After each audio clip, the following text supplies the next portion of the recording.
তোমরা তো জানোই কিছুদিন আগে ছিল ননদের জন্মদিন, আর সেই উপলক্ষেই আমরা চলে গেছিলাম মাদারসাটে। মাদারসাটে ঢুকতেই দেখো ছোট ছোট কয়েকটা সুন্দর সুন্দর দোকান ছিল, আর ভেতরটা তো ছিল ভীষণ বড়। আর এই মাঝখানটাতে ছিল একটা লাইভ কাউন্টার। চারিপাশটা দেখে বলো তো কত বড় জায়গা। এখানে কিন্তু একসঙ্গে অনেক মানুষ বসে একসঙ্গে খাওয়ার ব্যবস্থা রয়েছে।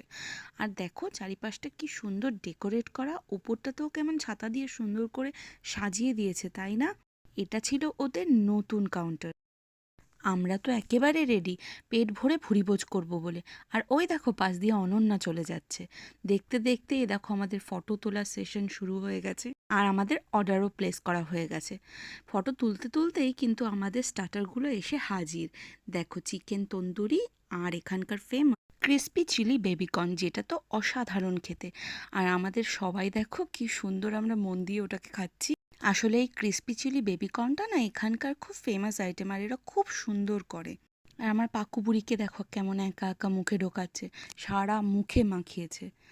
আর স্টার্টার খেতে খেতেই কিন্তু আমাদের মেন কোর্সও এসে হাজির। মেন কোর্সে ছিল butter naan, pepper chicken, mixed fried rice. সবই কিন্তু এনার আবদারেই বলতে পারো। দেখো খেতে খেতে ক্লান্ত হয়ে পড়েছেন। আর তারপর কি ডেজার্টের পালা। ডেজার্টে কিন্তু ছিল এখানকার স্পেশাল আমদই আর বেকড রসগোল্লা। তারপর কি এই যে উনি আইসক্রিম খাবেন, আইসক্রিম নিয়ে চলে এলেন। আর আমি একটু চাইছিলাম বলে ঠিক এইরকম করছিল। অবশ্য ও যেটাই খায় সেটাই আমাকে দিয়ে খায়। আর এবারও আমি ওর পেছনে লেগ পুলিং করছিলাম যে আমায় একটু দে, আমায় একটু দে। আরও মন প্রাণ দিয়ে আইসক্রিমটা এনজয় করছিল। আর এইদিকে দেখো এদের কাউন্টারে কি কি ছিল। কাউন্টারে যত রকম মিষ্টি ডেজার্ট আইটেম ছিল, আর আইসক্রিম ছিল, কত রকমের ভ্যারাইটিস আইসক্রিম ছিল।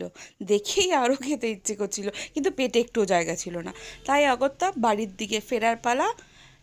আজকের মতো টাটা, আবার অন্য আরেকদিন খেতে চলে আসবো মাদারসাটে।